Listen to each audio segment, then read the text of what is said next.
When I first went up, I went up with an individual that had 25 years. He was 18 years old. Dude was buck wild, known on the island for busting his gun, doing whatever he felt. I thought that he was a strong individual, but once he went upstate and he started really doing his thing, actually, them correctional officers said, listen, man, we got to calm that young buck down. Me being what I am, I'm Crip in the motherfucker. I go through jail. I let the whole jail know, nigga, this is Crip, nigga. As soon as I walk up in the house, I let niggas know. Yo, I'm blood. Who blood in this house? Who's what in this house? Whatever. Hey, 25 cell. 25 cell. Put that mattress back up. Lock your arms underneath it. Don't look at me. Just listen to my voice. That's all you gotta do. 6 months down the line, I seen him. He was in a cell with a pamper. It wasn't a pamper, but he had sheets wrapped around his genital areas and his butt. And he was shaking the gate. And he was shaking the gate so bad, I was trying to say, yo, what's up, man? People were saying, yo, WAP, there's no need to even say nothing to him. They shot him up with Thurazine. They shot him with Thurazine so bad, come to find out that he went crazy. The grown-ass teenager here, back with another part of ScarFace for Life. Let's just get into it. Yeah, that shooting him up with Thurazine shit, that's some upstate shit. Like he said, because they didn't do that on Rikers Island. I never heard of that. I'm in 7th block. Motherfucking faggot ass police up in there gonna tell me I can't motherfucking go out to chow. Now, I don't want to eat nothing in the mess up, but when you hit the hallways, this is when you make your moves at. That's a fact. Everybody normally loves to go out to chow because that is where they get to make their moves. You go to the mess hall, you see other inmates from other housing areas. The mess hall and the yard. Court is another one where they get to see inmates from other places. Make your contacts at. So the nigga gonna tell me that I ain't going nowhere, but he letting everybody else out. Hey, officer, don't look at me. Put him back in the cell, take off those pajamas, and put some pants on.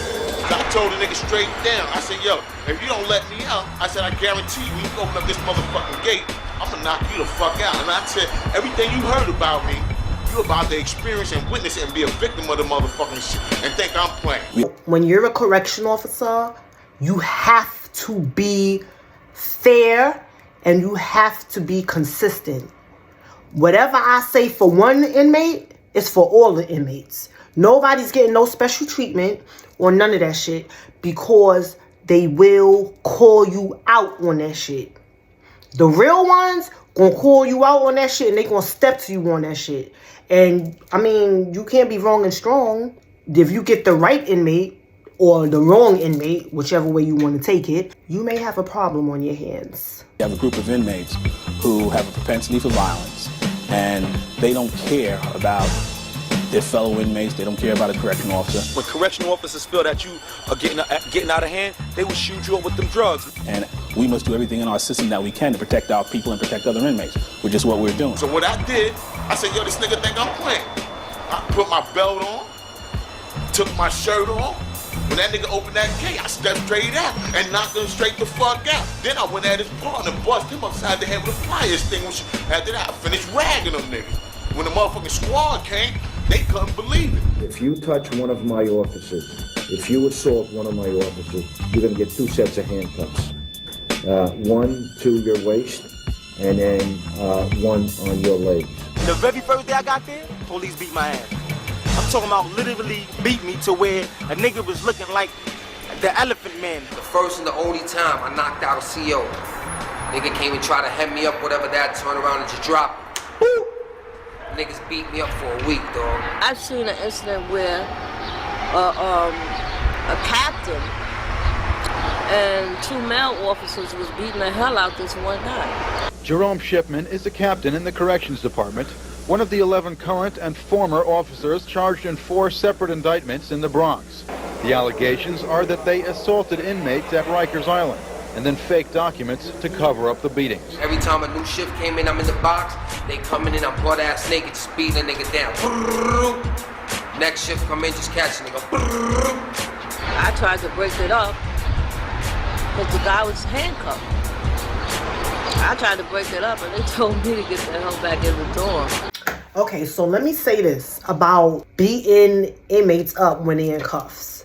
If you did some shit and your hands is free, and then I don't do nothing, if I wait until you get cuffed and then I want to pop on you, that's straight sucker shit. I don't co-sign that. I'm going to look at you sideways for that.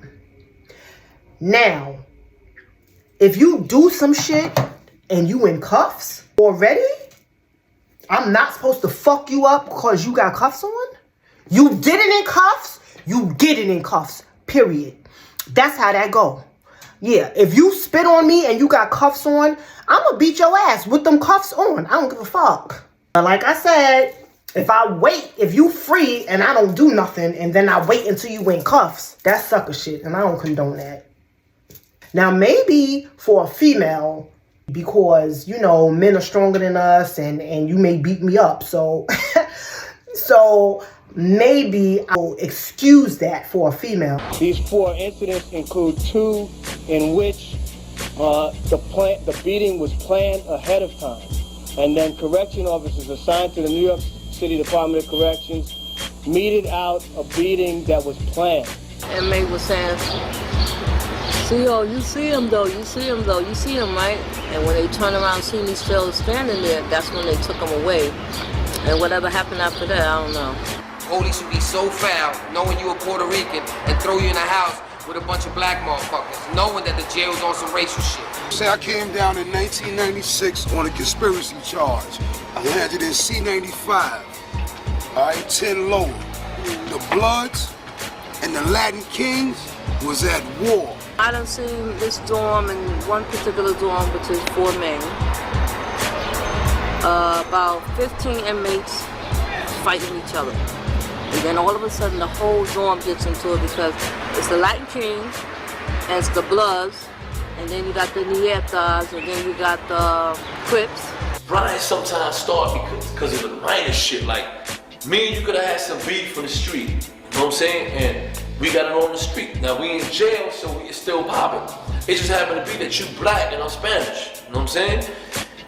Now you go to jail, you know what I'm saying, that you got your little dudes around you. See, in jail, a lot of racist, niggas is racist, man. Niggas be on some racial shit, you know what I'm saying, with each other, you know what I'm saying? Dudes be like, oh, he a Moreno, you know what I'm saying? Oh, we gonna stay with the Puerto Ricans, you know what I'm saying? Puerto Ricans stay Puerto Ricans, Moreno stay with Morenos, whites will stay with whites, Muslim with Muslim, God bodies with God bodies, Bloods with Bloods, Latin Kings with Latin Kings. You choose sides from the minute you walk through that door.